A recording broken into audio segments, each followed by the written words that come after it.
ಚಿಂತಾಮಣಿ ತಾಲೂಕಿನ ಗೊಲ್ಲಪಲ್ಲಿ ಗ್ರಾಮ ಪಂಚಾಯಿತಿ ವ್ಯಾಪ್ತಿಯ ವೆಂಕಟರಾಯನಕೋಟೆ ಗ್ರಾಮದಲ್ಲಿ ತೋಟಕ್ಕೆ ನೀರು ಬಿಡುವ ವಿಚಾರವಾಗಿ 2 ಗುಂಪುಗಳ ನಡುವೆ ಮಾರಾಮಾರಿ ನಡೆದು 5ಕ್ಕೂ ಹೆಚ್ಚು ಮಂದಿ ಗಂಭೀರವಾಗಿ ಗಾಯಗೊಂಡಿರುವ ಘಟನೆ ನಡೆದಿದೆ. ವೆಂಕಟರಾಯನಕೋಟೆ ಗ್ರಾಮದ ಮಂಜುನಾಥ್ ಎಂಬುವವರ ಕೊಳವೆ ಬಾವಿಯಿಂದ ಅಶೋಕ, ಅಶ್ವತ್ಥಪ್ಪ ಎಂಬುವವರು ತಮ್ಮ ಟೊಮ್ಯಾಟೊ ಬೆಳೆಗೆ ದಿನಕ್ಕೊಬ್ಬರಂತೆ ನೀರು ಬಿಡಿಸಿಕೊಳ್ಳುತ್ತಿದ್ದು, ಕೊಳವೆ ಬಾವಿಯಿಂದ ನೀರು ಬಿಡಿಸಿಕೊಳ್ಳಲು ಮಂಗಳವಾರ ರಾತ್ರಿ ಇಬ್ಬರ ನಡುವೆ ಸಣ್ಣ ಗಲಾಟೆ ನಡೆದು ಗ್ರಾಮಸ್ಥರ ಪಂಚಾಯಿತಿಯಿಂದ ತಣ್ಣಗಾಗಿದ್ದರು ಎನ್ನಲಾಗಿದೆ. ಇಂದು ಬೆಳಿಗ್ಗೆ ಅಶ್ವತ್ಥಪ್ಪ ಮತ್ತು ಅಶೋಕ ನಡುವೆ ಕೊಳವೆ ಬಾವಿ ನೀರಿನ ಗೇಟ್ ವಾಲ್ ತಿರುಗಿಸಿಕೊಳ್ಳುವ ವಿಚಾರಕ್ಕೆ ಗಲಾಟೆ ನಡೆದು ಗಲಾಟೆ ವಿಕೋಪಕ್ಕೆ ತಿರುಗಿ ಮಾತಿನ ಚಕಮಕಿ ನಡೆದಿದೆ. ಈ ವೇಳೆ ಕೊಡಲಿ ಮಚ್ಚುಗಳಿಂದ ಬಡಿದಾಡಿಕೊಂಡ ಕಾರಣ ಅಶೋಕ, ರಾಮ, ಲಕ್ಷ್ಮಣ್, ರೆಡ್ಡಪ್ಪ, ಕೋನಮ್ಮ, ಪವಿತ್ರ ಎಂಬುವವರಿಗೆ ಗಂಭೀರ ಸ್ವರೂಪದ ಗಾಯಗಳಾಗಿವೆ. ಗಾಯಾಳುಗಳನ್ನು ಚಿಂತಾಮಣಿ ಸರ್ಕಾರಿ ಆಸ್ಪತ್ರೆಗೆ ಚಿಕಿತ್ಸೆಗಾಗಿ ದಾಖಲಿಸಿದ್ದು, ಅಶೋಕ ಮತ್ತು ಕೋನಮ್ಮ ಎಂಬುವವರ ಸ್ಥಿತಿ ಗಂಭೀರವಾಗಿರುವ ಕಾರಣ ಹೆಚ್ಚಿನ ಚಿಕಿತ್ಸೆಗಾಗಿ ಕೋಲಾರದ ಆಸ್ಪತ್ರೆಗೆ ರವಾನಿಸಲಾಗಿದೆ.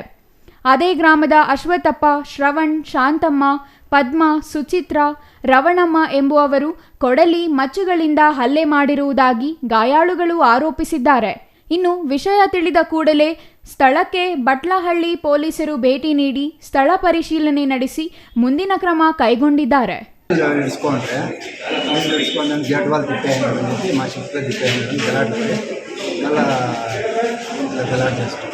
ಅಶ್ವತ್ಥಪ್ಪ, ರಾವಣ್ಣ, ಶಾಂತಪ್ಪ, ರವಣಮ್ಮ, ಪದ್ಮಮ್ಮ,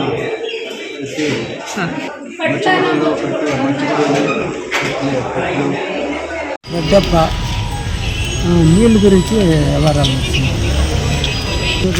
నడిచి నా దుడ్డు టొమాటో చెట్లకి నీళ్ళు ఇస్తాడు. 18,000 దుడ్డు తీసుకున్నాడు.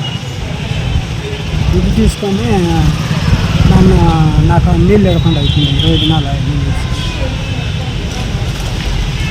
దినాలు ఇంకా ఏం రా అంటూ ఉంటే వాడు చేతి ఇస్తాడు. కాదు సారా తాగేసి వచ్చి వాళ్ళు వద్దటేనా నాకు తింటారు. మేము అడిగినాను దుడ్డు తీసుకొని 18,000 సుమారు 2 నెలలు 2.5 నెలలు.